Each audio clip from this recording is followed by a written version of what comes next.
Chapter 4. The Law of Non-Resistance by Florence Scovel Shinn. Nothing on earth can resist an absolutely non-resistant person.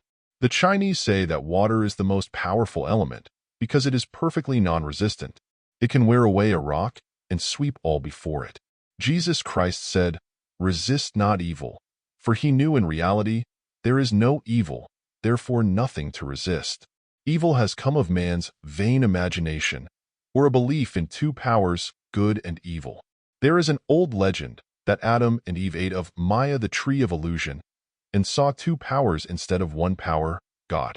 Therefore, evil is a false law man has made for himself through psychoma or soul sleep. Soul sleep means that man's soul has been hypnotized by the race belief of sin, sickness and death, etc., which is carnal or mortal thought, and his affairs have outpictured his illusions.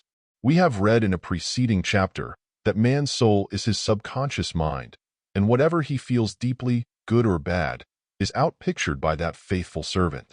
His body and affairs show forth what he has been picturing. The sick man has pictured sickness, the poor man, poverty, the rich man, wealth. People often say, "Why does a little child attract illness when it is too young even to know what it means?" I answer that children are sensitive and receptive to the thoughts of others about them, and often outpicture the fears of their parents. I heard a metaphysician once say, "If you do not run your subconscious mind yourself, someone else will run it for you." Mothers often, unconsciously, attract illness and disaster to their children by continually holding them in thoughts of fear and watching for symptoms. For example, a friend asked a woman if her little girl had had the measles. She replied promptly, "Not yet." This implied that she was expecting the illness and therefore preparing the way for what she did not want for herself and child. However, the man who is centered and established in right thinking, the man who sends out only goodwill to his fellow man, and who is without fear, cannot be touched or influenced by the negative thoughts of others. In fact, he could then receive only good thoughts, as he himself sends forth only thoughts. Resistance is hell, for it places man in a state of torment. A metaphysician once gave me a wonderful recipe for taking every trick in the game of life. It is the acme of non-resistance. He gave it in this way. At one time in my life, I baptized children, and of course they had many names. Now I no longer baptize children, but I baptize events, but I give every event the same name. If I have a failure, I baptize its success in the name of the Father, and of the Son, and of the Holy Ghost. In this, we see the great law of transmutation, founded on non-resistance. Through his spoken word, every failure was transmuted into success. For example, a woman who required money and who knew the spiritual law of opulence was thrown continually in a business way with a man who made her feel very poor. He talked lack and limitation, and she commenced to catch his poverty thoughts, so she disliked him and blamed him for her failure. She knew in order to demonstrate her supply, she must first feel that she had received. A feeling of opulence must precede its manifestation. It dawned on her, one day, that she was resisting the situation and seeing two powers instead of one. So she blessed the man and baptized the situation success. She affirmed, "As there is only one power, God, this man is here for my good and my prosperity," just what he did not seem to be there for. Soon after that she met, through this man, a woman who gave her for a service rendered several $1,000s, and the man moved to a distant city and faded harmoniously from her life.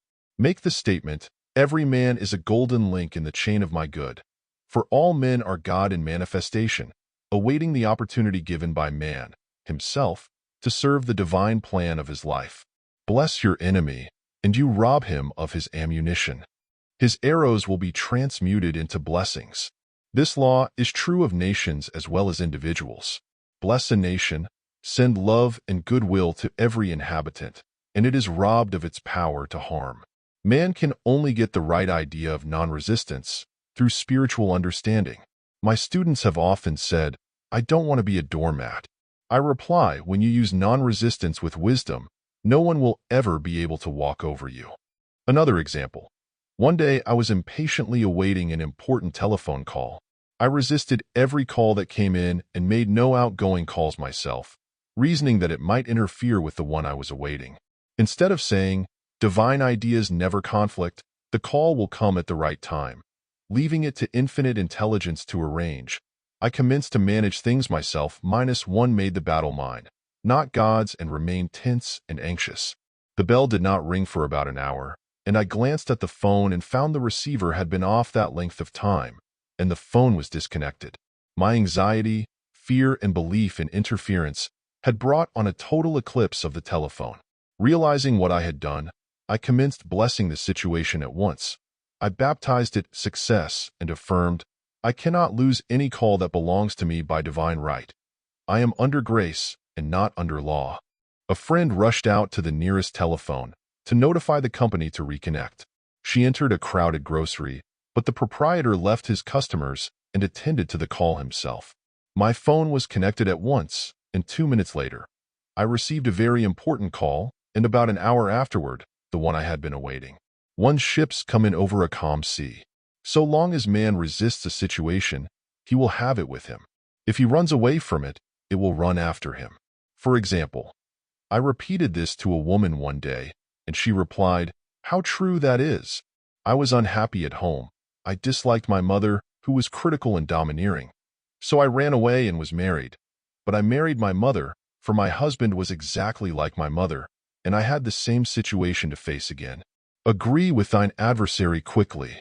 This means, agree that the adverse situation is good, be undisturbed by it, and it falls away of its own weight. "None of these things move me" is a wonderful affirmation. The inharmonious situation comes from some inharmony within man himself. When there is, in him, no emotional response to an inharmonious situation, it fades away forever from his pathway.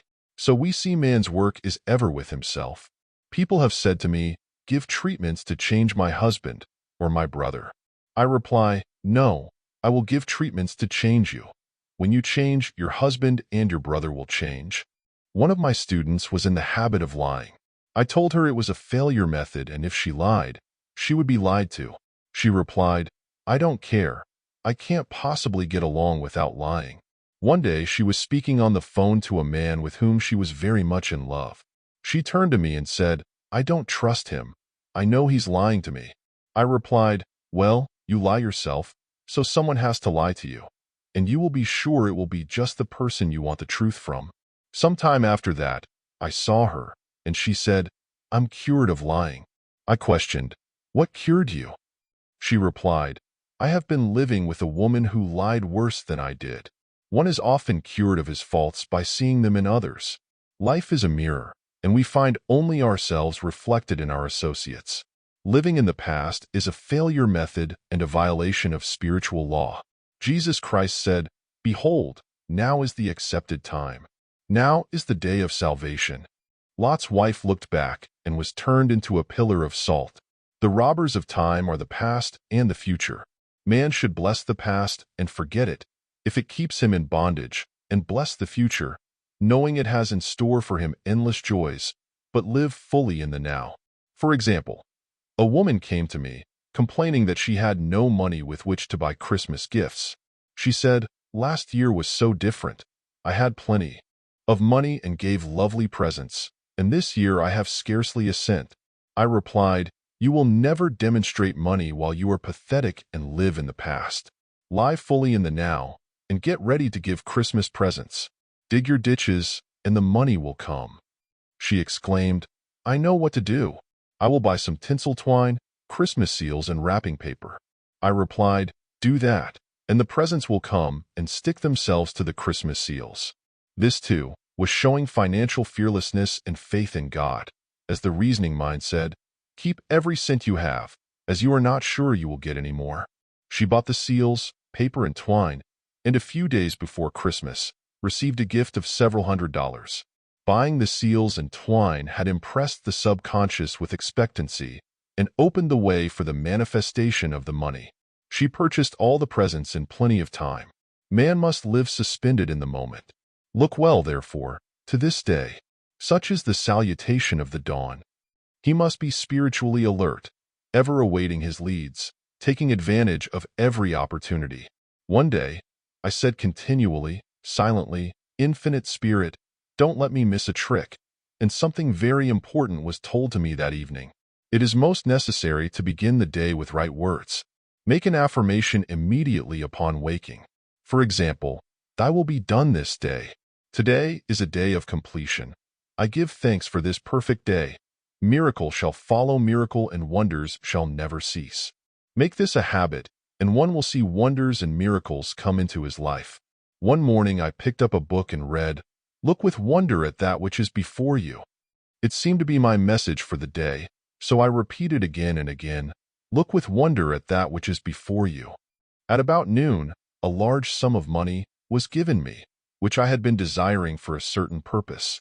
In a following chapter, I will give affirmations that I have found most effective. However, one should never use an affirmation unless it is absolutely satisfying and convincing to his own consciousness, and often an affirmation is changed to suit different people. For example, "The following has brought success to many. I have a wonderful work in a wonderful way. I give wonderful service for wonderful pay." I gave the first 2 lines to one of my students, and she added the last 2. It made a most powerful statement, as there should always be perfect payment for perfect service, and a rhyme sinks easily into the subconscious. She went about singing it aloud and soon did receive wonderful work in a wonderful way, and gave wonderful service for wonderful pay. Another student, a businessman, took it and changed the word work to business.